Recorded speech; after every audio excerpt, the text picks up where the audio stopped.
foi fruto um bocado desta cultura em que eu cresci aqui no Porto.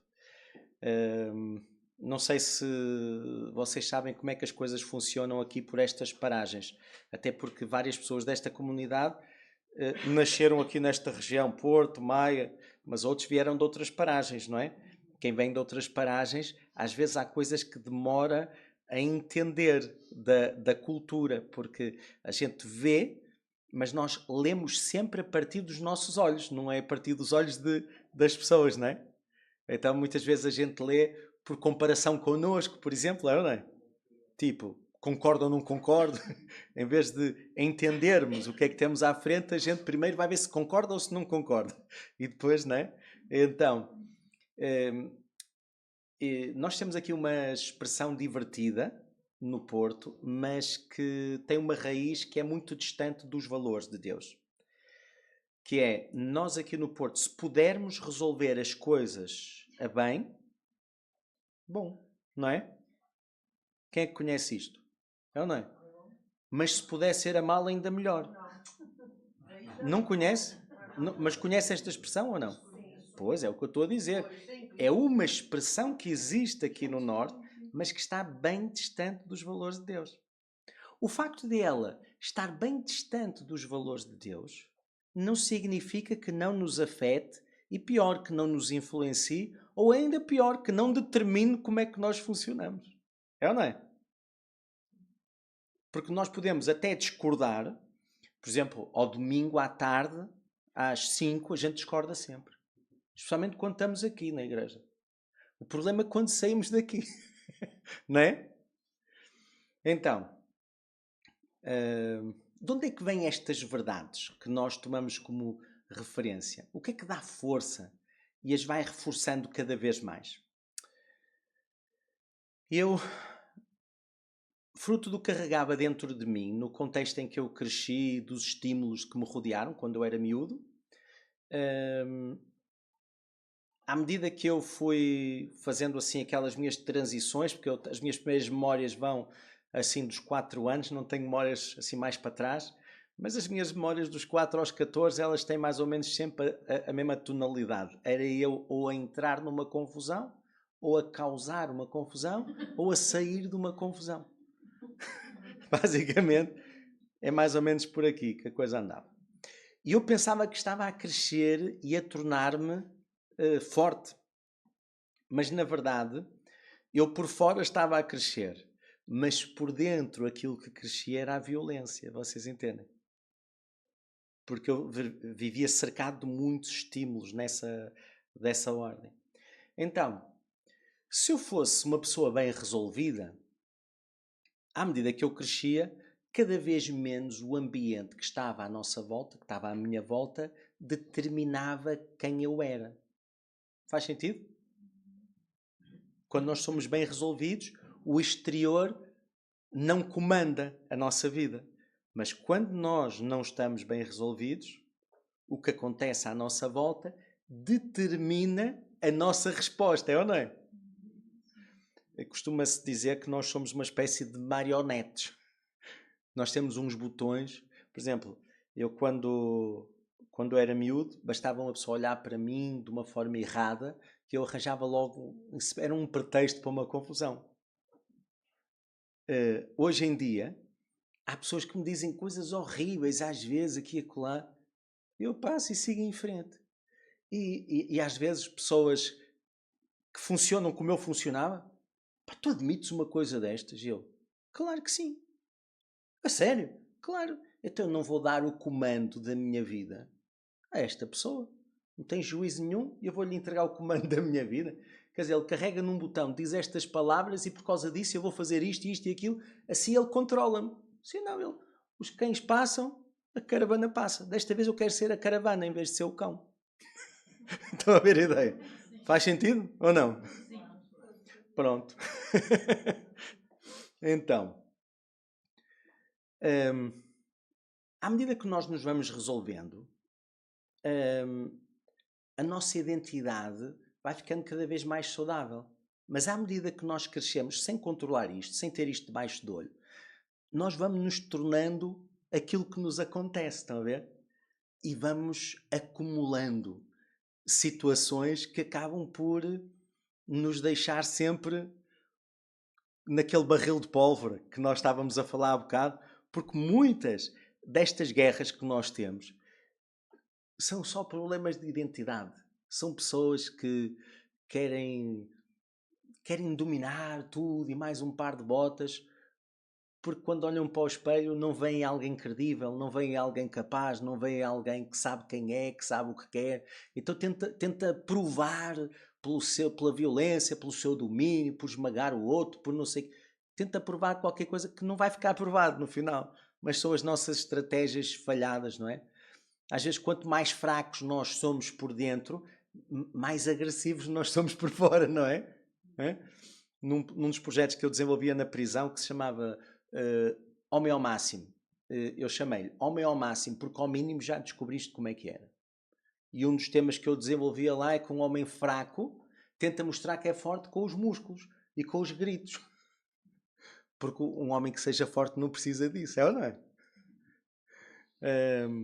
Então, no meio da minha adolescência, eu comecei a tentar mudar isso, mas não estava a ser muito bem sucedido.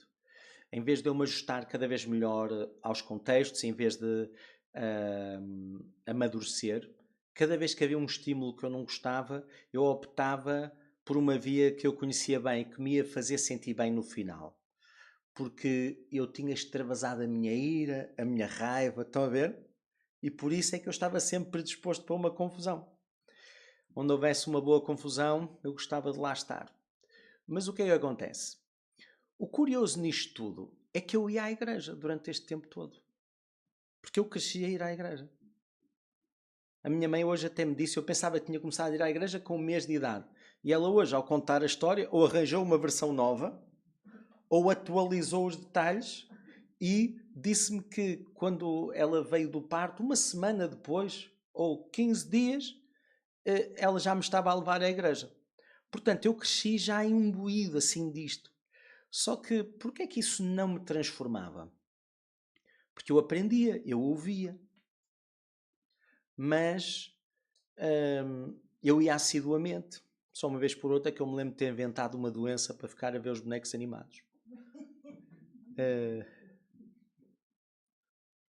Aquilo que eu aprendia na igreja não mudava a minha vida a ponto de transformar a forma como eu abordava as coisas nos outros dias da semana.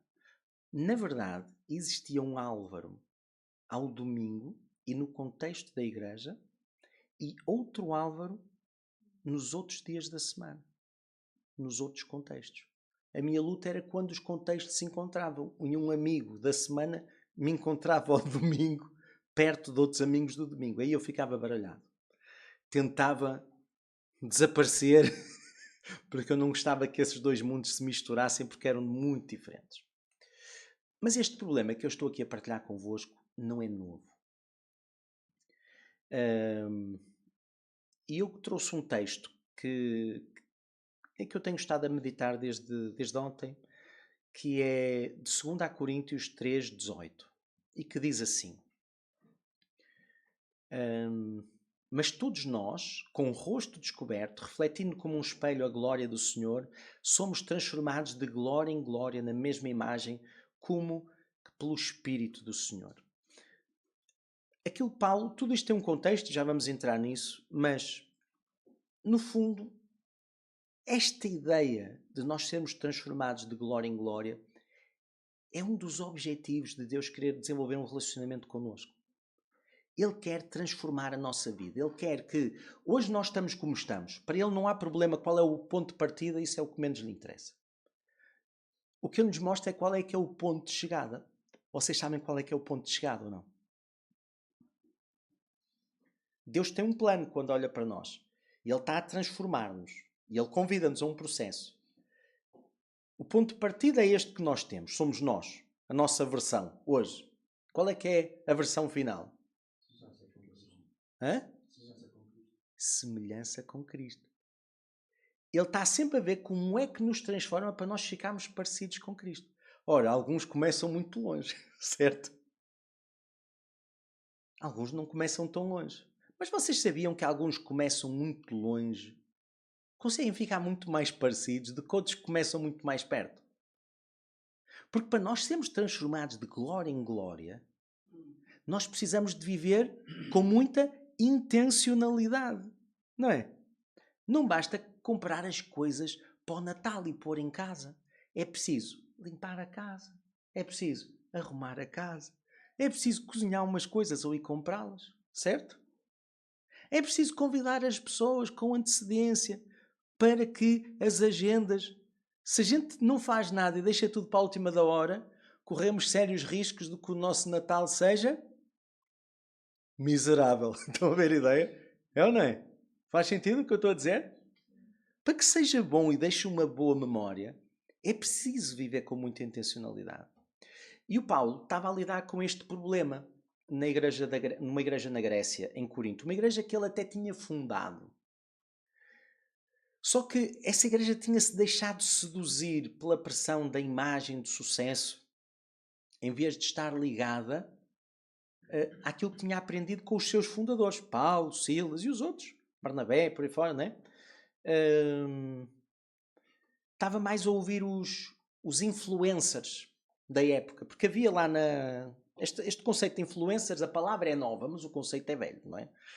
Há sempre as pessoas da moda, há sempre as pessoas que são aquelas que fazem vibrar os corações em todos os tempos, não é? Pode ser um cantor, pode ser uma estrela de cinema, pode ser um comentador, pode ser lá, não é? Pode ser um desportista.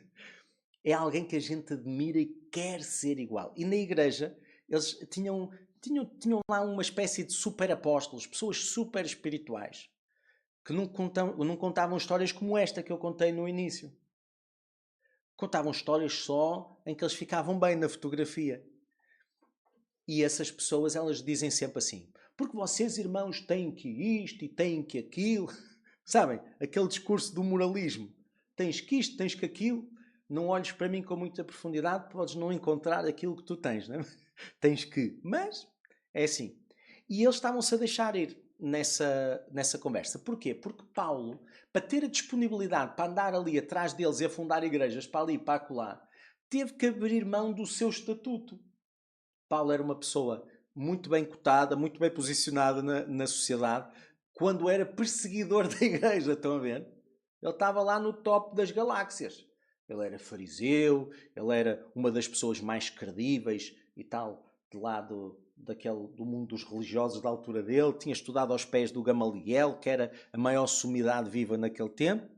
Mas ele, quando encontrou Jesus, para seguir o propósito dele, ele teve que fazer ajustes. E para ele ter tempo para ir fundar uma igreja a Corinto, ele teve que deixar o seu prestígio, deixar os seus bens, deixar isto, deixar aquilo e pôr pés ao caminho e seja o que Deus quiser. E como ele tinha uma profissão, ele sabia fazer tendas e ele foi fazendo tendas, etc. E estes super crentes, super espirituais, achavam que isso não era ser bem sucedido. Ser bem sucedido era dar umas palestras e receber muito dinheiro e mais isto e mais naquilo. E ele nem sequer pedia dinheiro nenhum à igreja de Corinto. Porque ele, ao perceber a mentalidade deles, chegou à conclusão, possivelmente até orientado pelo Espírito de Deus, que era melhor ele trabalhar para se sustentar, senão um dia ainda lhe tiravam à cara que ele tinha andado lá, mas era aproveitar-se deles. Mas ele optou então por ser menos impressionante, fazer um trabalho manual que eles até consideravam básico, mas que era muito importante, e ele passava por muitos sofrimentos. Muitos dos sofrimentos que o Paulo passava eram sofrimentos que não tinham a ver com os problemas dele, tinha a ver com os problemas dos outros. Dele andar à procura de soluções para resolver as crises que ele encontrava nas comunidades, nas sociedades, porque cada sociedade tem os seus valores, não é? E a perninha que se cocheia no Brasil não é exatamente a mesma perninha de que se cocheia cá em Portugal, não é? Os pecados não são os mesmos, pois não? Alguns são, mas as tónicas são um pouco diferentes, não é? Cada país tem a sua história, cada cultura tem as suas dificuldades. Até mesmo em Portugal, no norte e no sul, os pecados são diferentes. A espiritualidade dos lugares em que nós estamos apresenta desafios diferentes. E até a nossa história familiar carrega coisas diferentes, é ou não é? Por isso é que para uns problemas são fáceis de lidar, a gente até chega a olhar para o outro, mas estás a chorar porquê? Isso não é nada. Não é? Não é nada porque não te dói a ti. Mas nos assuntos que nos dói, que para o outro se calhar não é nada, a gente faz um drama, é ou não é? Por isso é que se nós seguíssemos as orientações de Deus e abraçássemos a proposta de Deus, a nossa vida era diferente. Porque na proposta de Deus nós não vivemos a partir de nós mesmos, nem para nós mesmos. Mas nós vivemos para Deus, e Deus, como não é egocêntrico, ao receber toda a atenção que a gente lhe dava, ele redirecionava a atenção por onde ela era necessária. Então nós íamos poder fortalecer-nos uns aos outros, a nossa comunhão não ia ser superficial, ia ao fundo das questões, não é? E onde o que é que ia acontecer? Ia acontecer o que aconteceu na igreja primitiva. As pessoas tinham tudo em comum. O que tinha a mais tinha o que precisava, mas o que tinha a menos não tinha falta. Porquê? Porque o que tem a mais dinheiro pode repartir com o que não tem. O que tem a mais segurança pode repartir com aquele que não tem. O que tem a mais lucidez pode repartir com o que não tem. Estão a perceber? E nem sempre são pessoas diferentes, não é? Às vezes há pessoas que são ricas numa coisa, mas têm escassez na outra. E quando nós vivemos numa comunidade em que nós nos apoiamos mutuamente e crescemos, estamos empenhados em crescer, não queremos ficar dependentes do outro, queremos crescer, mas naquele momento precisamos de ajuda, ela está lá, estão a perceber? Este é o desenho de Deus. Aquilo que Deus quer fazer, no fundo, é pôr-nos como sal e luz para nós transformarmos a nossa sociedade. Mas como é que nós vamos transformar a nossa sociedade se nós próprios ainda não passarmos pelo processo, não é? Paulo, em vez de ele puxar dos galões, como ele faz mais à frente no texto, o que ele faz é, ele diz que ele gloriava-se era nas fraquezas, porque nas fraquezas que ele tinha era onde se aperfeiçoava o poder de Deus. Ora, como nós não gostamos de fraquezas, e nós escondemos as fraquezas, nós não temos a possibilidade de experimentar o que Paulo experimentou. E de ser inspiradores como ele foi inspirador. Mas se nós agora que estamos a fazer esta avaliação de final de ano, quisermos avaliar isso melhor, quem sabe nós abraçamos mais este processo. Então eu vou ler só assim rapidamente aqui o contexto em que este texto está, para depois lermos o texto e a seguir passamos para uma parte bem prática. Quando o Paulo então está a fortalecer os seus laços com esta igreja, ele fundou-a, saiu, depois lá no capítulo 2, verso 1 de 2 Coríntios, parece que ele foi fazer uma visita que foi assim um bocado dolorosa, porque ele teve que os entristecer com coisas que disse, e ele próprio também ficou triste pela forma como eles ficaram, mas depois ele está neste contexto a reconstruir esses laços e ele vai referir uma experiência do Antigo Testamento que se passou com Moisés. E vamos ler essa experiência em Êxodo 34, 29 a 35, que diz assim, Êxodo 34, 29 a 35. E aconteceu que, descendo Moisés do monte Sinai, as 2 tábuas do testemunho estavam nas mãos de Moisés, assim quando desceu do monte. Moisés não sabia que a pele do seu rosto resplandecia depois que falara com ele, com Deus.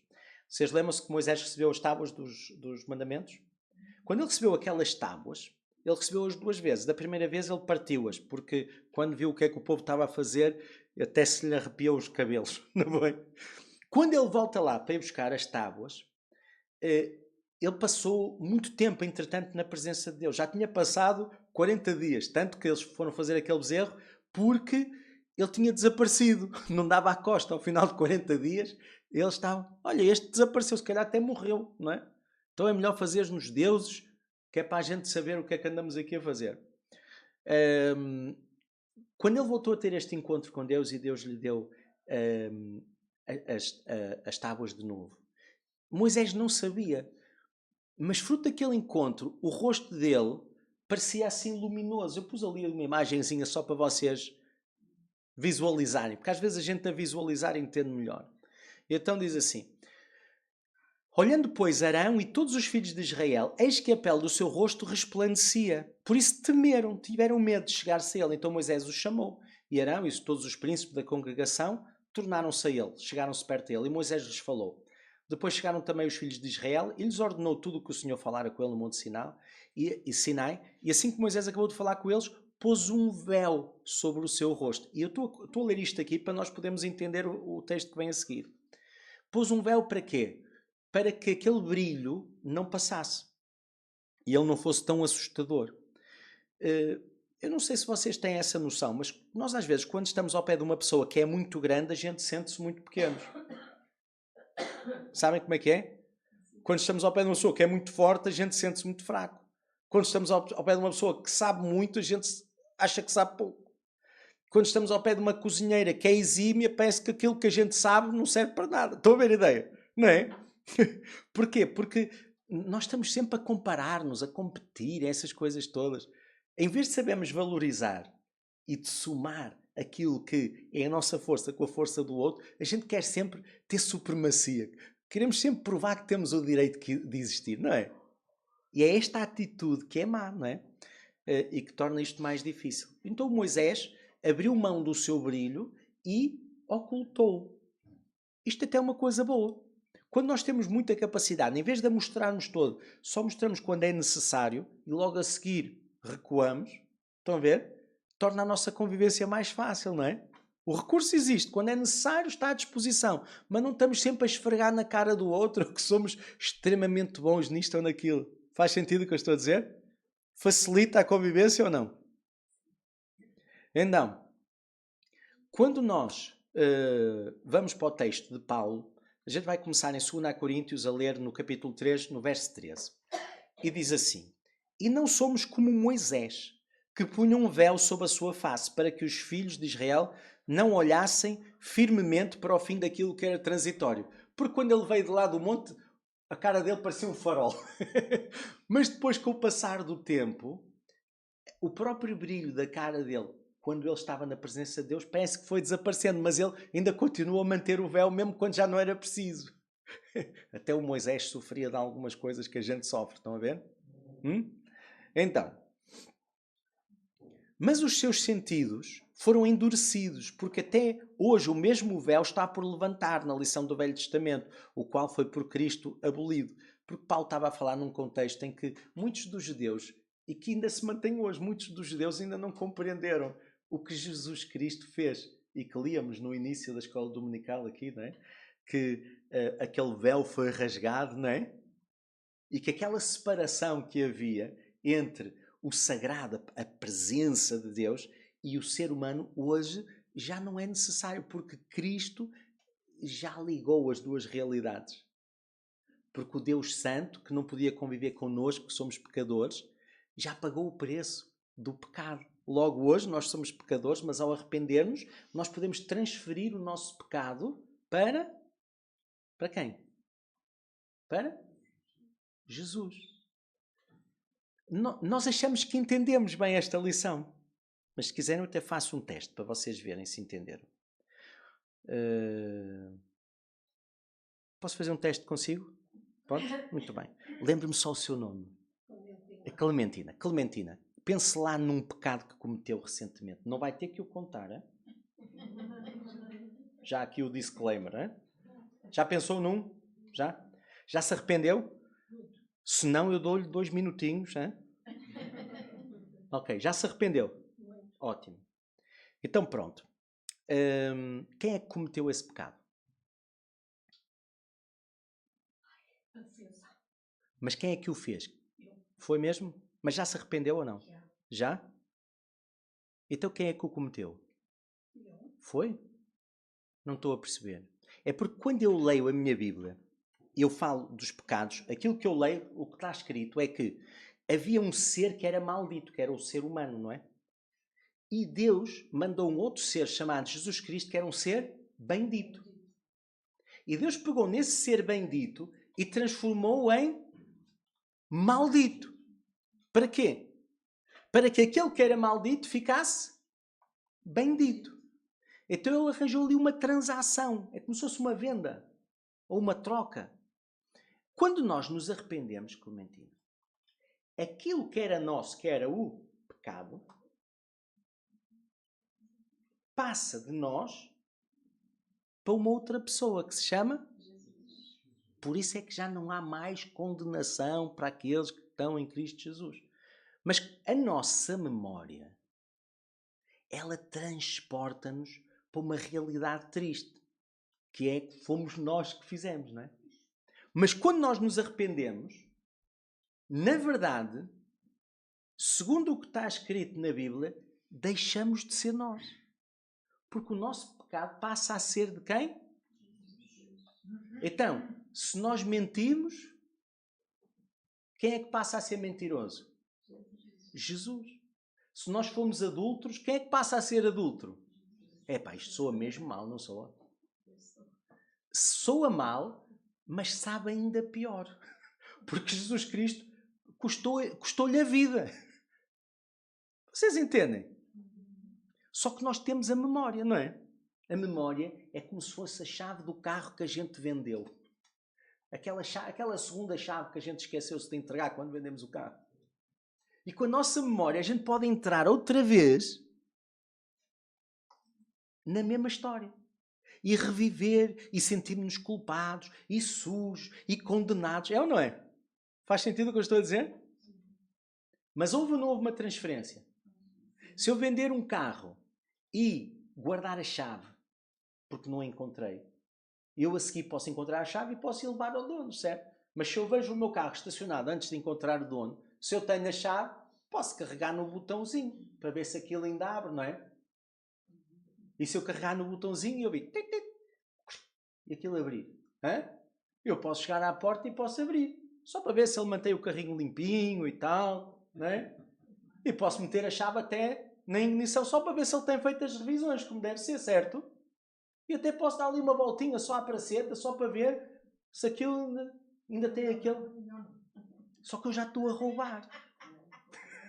É ou não é? Então, Clementina, quando você pensa no seu pecado como seu, se já se arrependeu, você está a roubar uma coisa que já não é sua? Está a cometer outro pecado? Já viu? E nós dizemos que compreendemos o Evangelho. Mas depois vivemos debaixo da condenação da nossa história. Porquê é que Paulo podia dizer que se vangloriava nas suas fraquezas?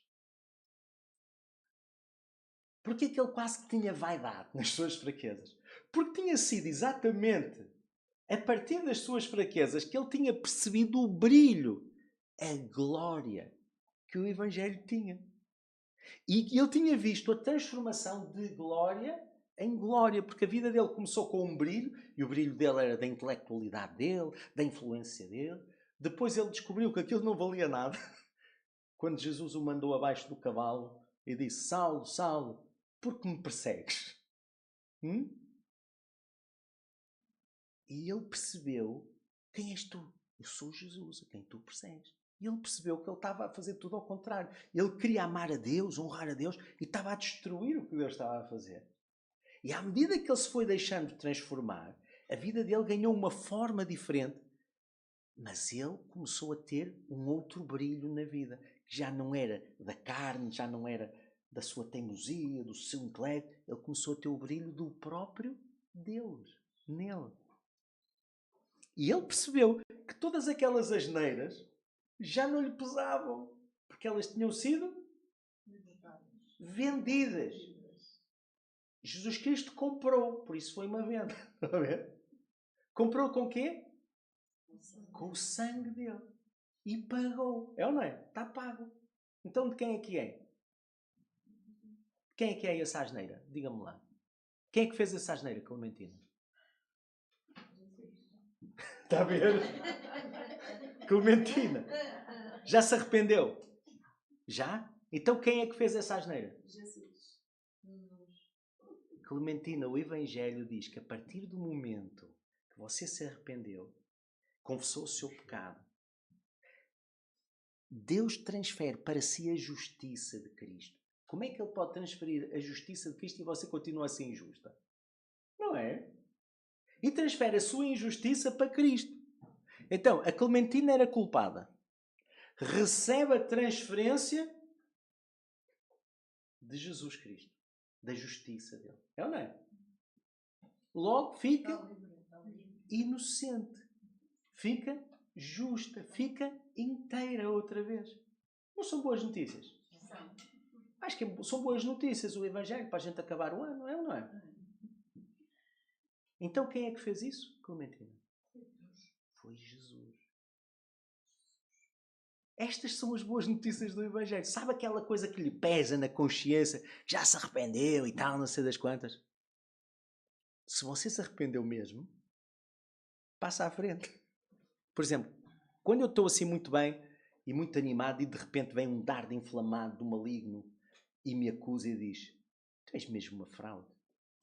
Porque tu isto e aquilo e aquilo outro e tal, não sei o quê. Qual é que é a resposta que eu então devo dar?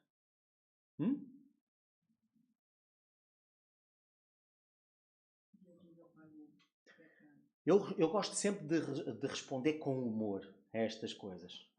É outra das características da malta daqui do Porto. Vocês sabiam ou não? A gente faz piadas. Os brasileiros fazem canções com tudo. É ou não é? Certo? É ou não é? Nós fazemos uma piada. E eu digo assim, olha, esse é um assunto muito interessante. Só que se quiseres falar acerca dele, agora tens que falar com Jesus, já não é comigo. Não, esse assunto é mesmo muito interessante. Só que agora não tenho tempo para falar contigo acerca disto. É ou não é? Percebe a ideia? Nem há conversa. Porquê? Se já não fui eu que fiz aquela asneira, eu vou viver como se não tivesse sido eu. Eu não vou viver ancorado à minha asneira. Senão vou ser preso à minha asneira o resto da vida. E estou a desvalorizar o sacrifício de Jesus. Vale a pena. Fico mais justo por me sentir culpado. Não fico, não é? Mas parecem boas notícias demais. E quando a esmola é muita, o pobre desconfia. É ou não é? Mas aqui a esmola não é muita. A esmola é total. É por isso que o Evangelho parece loucura. Estão a ver? E é loucura para os que se perdem. Mas é a sabedoria de Deus para os que creem. Então, para fechar, vamos entrar agora assim num sprint. Vamos lá. Vamos passar para a próxima. Vocês sabem, a nossa história semeia muitas coisas na nossa vida. Semeia problemas de identidade, semeia problemas familiares, semeia muitas coisas, é ou não é? E quando nós lemos o texto de Marcos 4, nós encontramos aqui, de facto, coisas fantásticas. Eu passei à frente de uma parte. Vocês perdoam-me só para eu ler esta parte que eu passei à frente. Que é, porque eu não cheguei a ler o texto completo. Então diz assim: e nós não somos como Moisés, que punha um véu sobre a sua face para que os filhos de Israel não olhassem firmemente para o fim daquilo que era transitório, mas os seus sentidos foram endurecidos, porque até hoje o mesmo véu está por se levantar na lição do Velho Testamento, o qual foi por Cristo abolido. Foi aqui que eu fiquei. E até hoje, quando é lido Moisés, o véu está posto sobre o coração deles. Mas quando se converterem ao Senhor, então o véu se tirará. Ou seja, estas máscaras que a gente usa, quando a gente se converte, elas deixam de ser necessárias. Estas personas que a gente cria, que é o crente certinho ao domingo e depois o salafrário durante a semana. Estão a ver a ideia? A pessoa que é um querido na interação social com os outros, mas depois é difícil de aturar em casa. Estão a ver? Na privacidade. Este tipo de coisas, quando a gente passa pelo processo a que Deus nos quer envolver, estas coisas mudam. Ora, o Senhor é Espírito, e onde está o Espírito do Senhor, aí há liberdade. Portanto, onde não há liberdade, o que é que não está lá?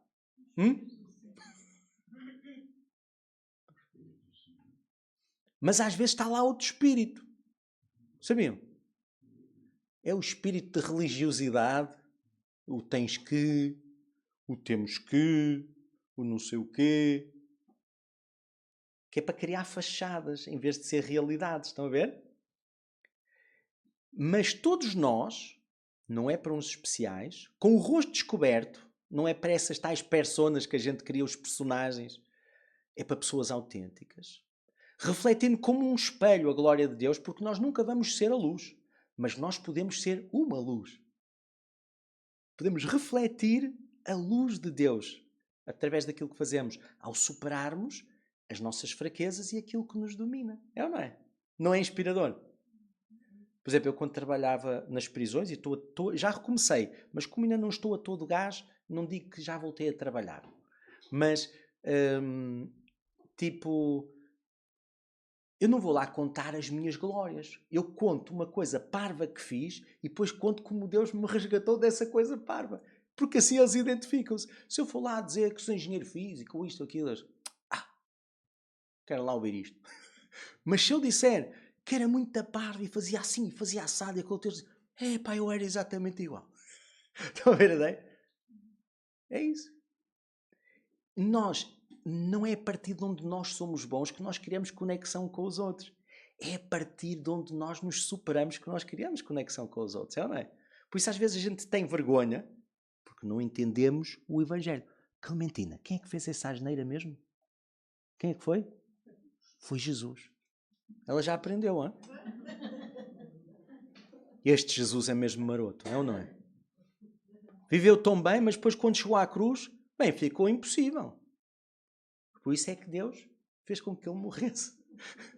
Porque ficou maldito por causa dos nossos pecados, das nossas maldições, daquele lixo todo que a gente carregava. É ou não é? Estão a ver? Mas Deus aprovou o sacrifício dele, ressuscitando dos mortos, como a gente celebrou há bocadinho, quando foi feita aquela leitura de 1 Coríntios 15, 58. E nós hoje desfrutamos disso. Só que às vezes não desfrutamos.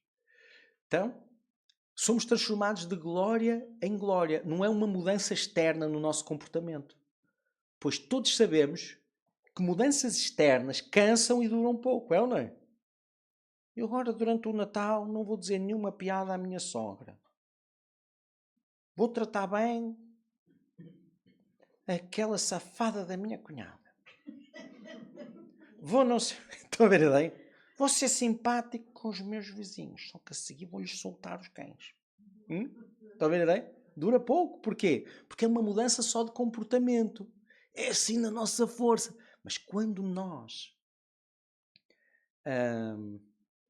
deixamos que a mudança seja interior, reparem, eu de antes era um arruaceiro. Hoje em dia, eu faço prevenção da violência. Não quer dizer que eu não continuo a ter algumas dificuldades e não sinta as coisas de forma violenta dentro de mim. Às vezes sinto. Só que o autocontrole que eu tenho é diferente e tanto eu como a minha esposa, eu lembro a primeira filha que a gente teve, a minha mulher estava grávida de 7 meses. A gente chega à casa, lá em Fanhões, na zona de Louros, e temos o vizinho do lado a matar o hóspede. É assim, eu também já tinha tido vontade, porque aquele hóspede dele era mesmo insuportável. Era um chato, primeiro.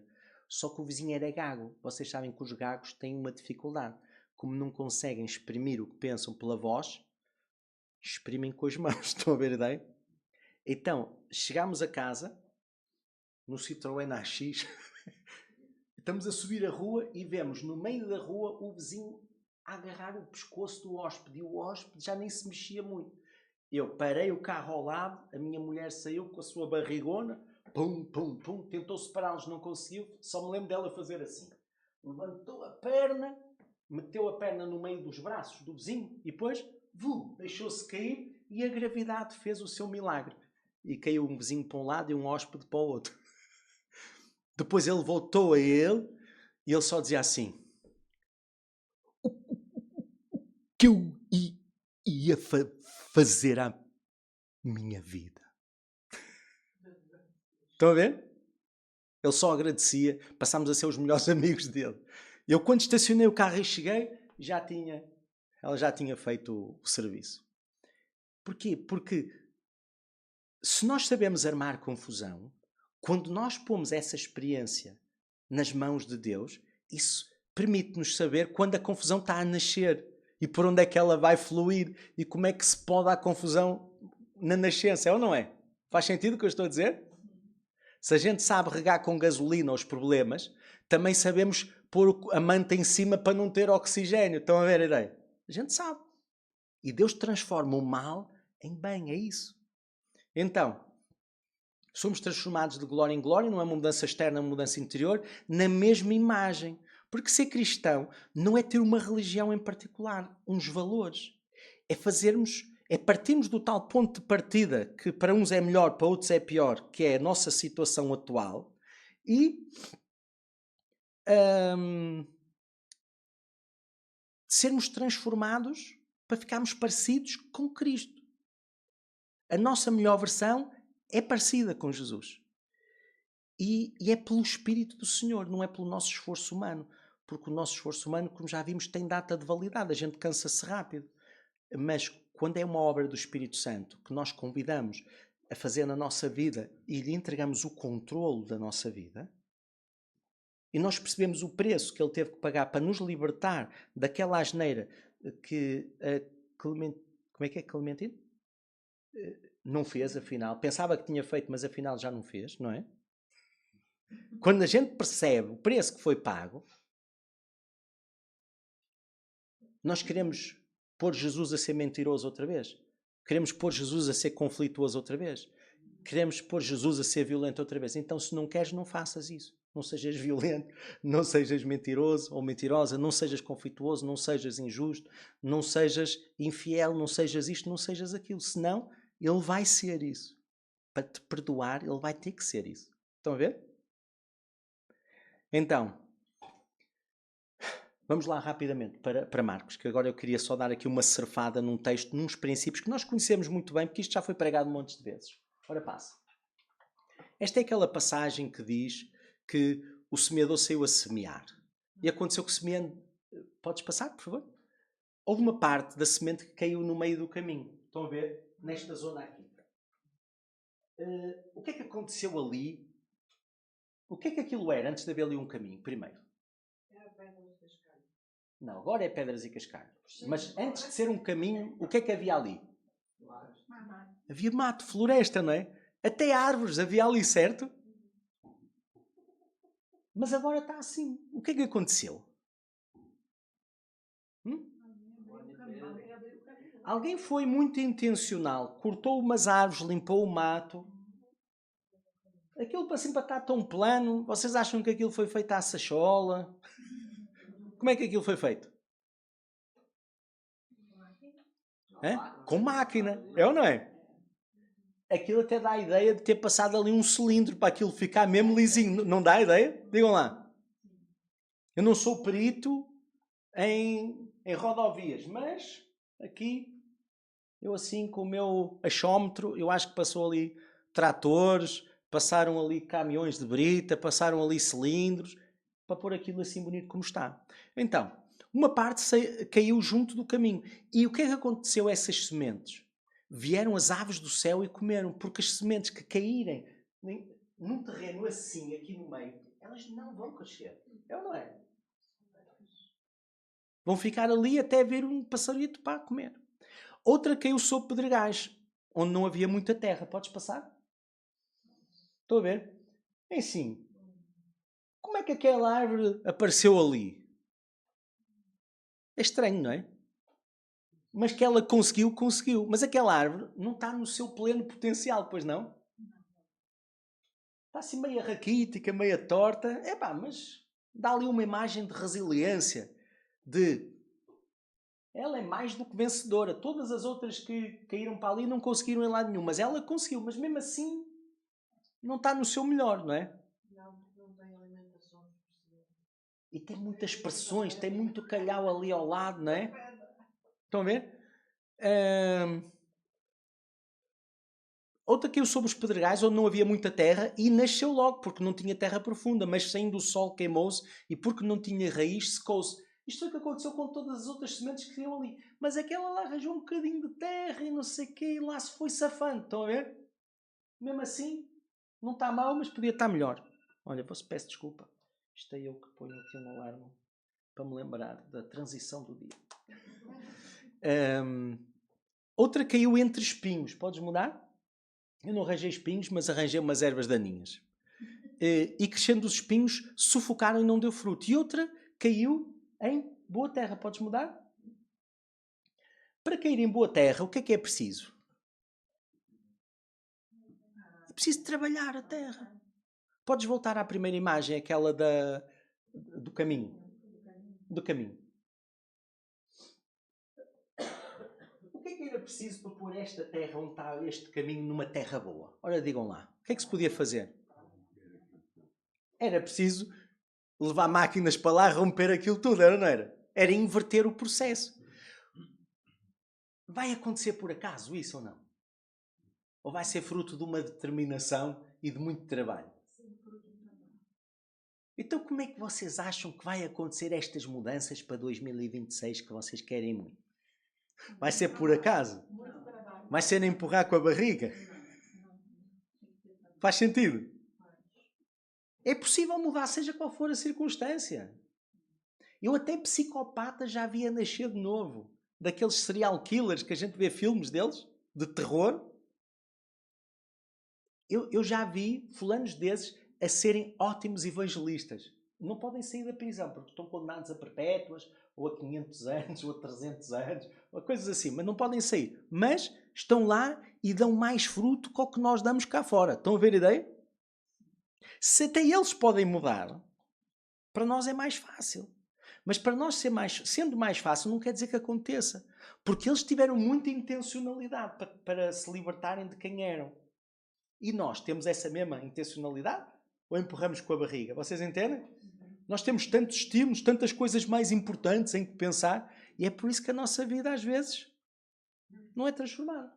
Então, aqui é possível, mas tem que se rebentar com esta compactação do sol. Se calhar, assim como se trouxe brita, tem que se ir buscar uma terrinha assim mais lá ao lado para substituir esta areia e estas pedras que a gente ali pôs. E se calhar temos que lá plantar umas árvoresitas, porque não quer dizer que ao longo deste sítio todo não existissem árvores. A gente pode lá pôr árvores. Ora, mostra a imagem a seguir, por favor. Aqui, o que é que nós vemos que é um problema? São as pedras, não é? Mas aquilo que vocês veem como um problema hoje, amanhã pode ser uma solução.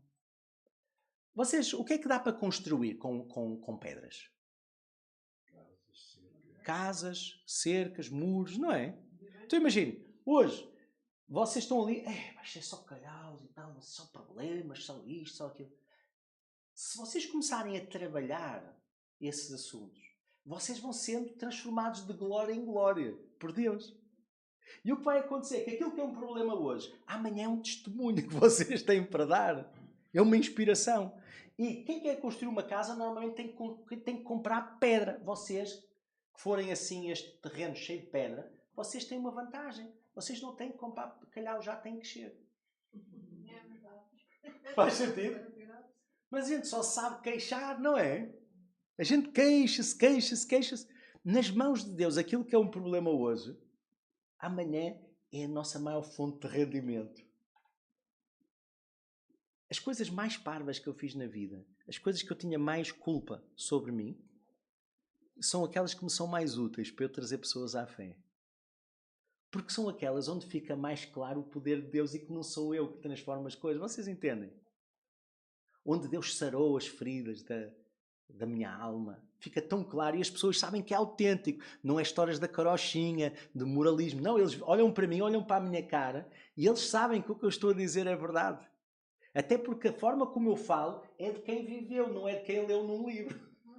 Uma miúda que eu estava a contar nas férias uma coisa, que ela tinha tipo ideias suicidas e coisas assim, ela virou-se para mim e diz assim: então o que é que tu gostaste mais nesta história? E ela diz assim: o que eu gostei mais foi de ouvir isto da tua boca. Então porquê? Porque isto é daquelas coisas que a gente só consegue ouvir num livro, ou ler num livro, ou uma coisa qualquer. E eu tive a oportunidade de conhecer a pessoa que viveu isto. Isto é muito mais inspirador do que estar a ler num livro e depois descobrir como é que isto se faz. Estão a ver a ideia? Então, com muito trabalho e muita intencionalidade, a gente pode tirar estas pedras para um lado e pode criar uma oportunidade melhor para a próxima árvore e até para esta, é ou não é? Mas é preciso o quê? Intencionalidade e muito trabalho. E mais? O próximo. E aqui, tudo o que for plantado, se nós formos este tipo de terreno, cheio de espinhos, quer dizer que nós queremos tudo e mais um par de botas. Ou seja, não nos conseguimos comprometer, vocês entendem? Vem alguém, semeia uma ideia, e depois vem outra e semeia outra. E as ideias que Deus semear, elas não vão crescer porque estão sufocadas por outras paixões que a gente tem, vocês entendem? Paulo teve que arrancar isto para o Evangelho ser frutífero nele. Paulo e todos os outros que foram frutíferos tiveram de fazer. Só estou a falar de Paulo, que era aquilo que a gente estava a falar. Como é que a gente fazia para transformar este terreno num sítio bom? Para plantar. Como é que a gente fazia? Quem é que aqui tem experiência prática de lidar assim com coisas destas? Hã? Como aquelas cortavam? Cortava-se isso. Podia-se cortar, mas o problema é que as raízes estão lá. Tinha que arrancar. Arrancar com tudo. Arrancar tudo. depois trabalhar. Quem sabe mais diz que a gente não precisa de arrancar nada. Ora passa para a imagem. A gente vai buscar um tratorzinho, assim com um arado, vira-se a terra, não é? A terra ao ser virada, até as raízes ficam para o lado de cima, levam com um solzinho, secam e devolvem tudo o que tiraram da terra para o terreno de novo. E a gente tem menos trabalho, estão a ver? Mas se quisermos fazer à mão, estamos à vontade. Mas se quisermos ser sábios, poupamos tempo e aproveitamos essa energia para fazer melhores coisas. Ora passa. Se nós nos aplicarmos, a nossa vida vai ficar assim, preparada para as sementes de Deus. E o que está escrito é que quem se deixa trabalhar por Deus, chega a um ponto em que as sementes, cada semente que Deus coloca, uma dá 30, outra dá 60 e a outra dá 100 por cada uma. Já viram? Então, podes passar? Para chegarmos então agora ao fim. Só uma última lição da terra. Ora, vamos lá. Próximo. E dizia, o reino de Deus é assim como se um homem lançasse a semente à terra e dormisse e se levantasse de noite ou de dia, a semente brotasse e crescesse, não sabendo ele como. Porque a terra por si mesmo frutifica. Primeiro a erva, depois a espiga, por último o grão, cheio na espiga. E quando o fruto já se mostra, mete-se-lhe logo a foice, porque está chegada à ceifa. Então vejam. Depois da terra estar pronta, e depois de nós processarmos as nossas experiências, e nós não fugirmos de quem somos, da nossa história, mas enfrentarmos esse processo de transformação de glória em glória que Deus nos convida, quando nós estamos a trabalhar connosco e vamos buscando na palavra, falando uns com os outros, de repente chega aquela semente que deve ser plantada em nós. Estão a perceber? Não importa qual é o ponto de partida. Se é uma coisa toda compactada, cheia de calhaus e mais não sei o quê, ou se é pedregulhos, ou se é, como é que se diz? Espinhosa e cheia de ervas daninhas. Isso é a preparação do terreno que nós temos que fazer. Não há nada a fazer quanto a isso. Temos que abraçar essa realidade em vez de nos queixarmos, para chegarmos a um ponto em que aquilo que for a semente que Deus quiser pôr em nós, poder dar fruto. Senão, nunca vamos ver cumprir-se em nós aquilo que Deus disse que queria fazer em nós. E a nossa transformação de glória em glória não vai muito longe, nem vai ser muito inspiradora. Estão a ver? Mas mais, já vimos que as próprias sementes que foram semeadas em nós, às vezes até para a nossa destruição, às vezes são as sementes certas, são o testemunho que a gente pode compartilhar. Aquela passagem que falou connosco é a passagem que a gente pode partilhar com outro. Estão a ver a ideia? Se nós pusermos a nossa semente, porque este texto diz que é assim como um homem lançasse a semente para a terra. Podes mudar? O nosso trabalho resume-se a, depois de prepararmos a terra e lançarmos a semente, é regar e quê? e esperar. Estão a ver? Porque quem é que dá o crescimento? É Deus. A própria semente já tem tudo o que precisa. Nós temos que manter a umidade da terra e fazemos isso com a nossa oração, fazemos isso não andando lá a esgravatar na terra com impaciência para ver se já cresceu, não é? Porque rebentamos com as raizinhas que a semente está a produzir. Podes passar? Mas se nós formos consistentes em regar e esperar, vai chegar um momento em que as coisas vão crescer e depois até vai aparecer o grão na espiga. Mas quando chega o grão na espiga, o que é que acontece se a gente não puser logo a foice? O que é que acontece? Pode chover, não é? Pode apodrecer, pode isto, pode aquilo.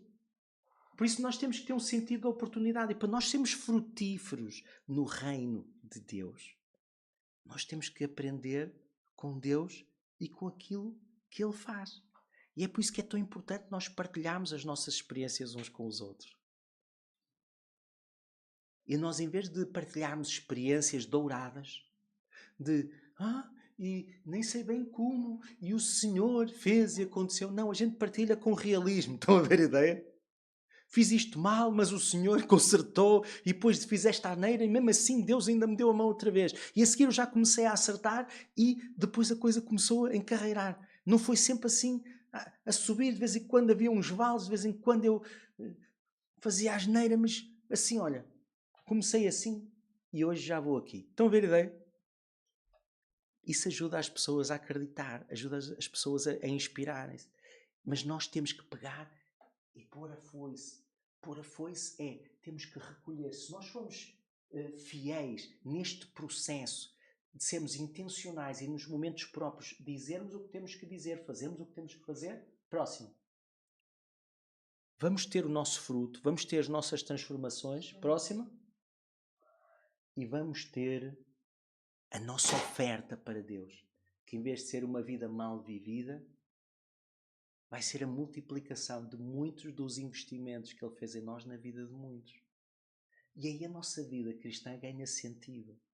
Porque se for só para nosso consumo, fica fraco. Fica ou não fica? É? Por isso, primeira pergunta, vamos a isso? Vamos entrar neste processo? Segunda pergunta, conhecem alguém que precisasse de ouvir esta mensagem? Vocês não conseguem partilhar esta mensagem? Arranjando estas imagens ou outras? Não é simples. Com aquilo que vocês conseguiram guardar daqui.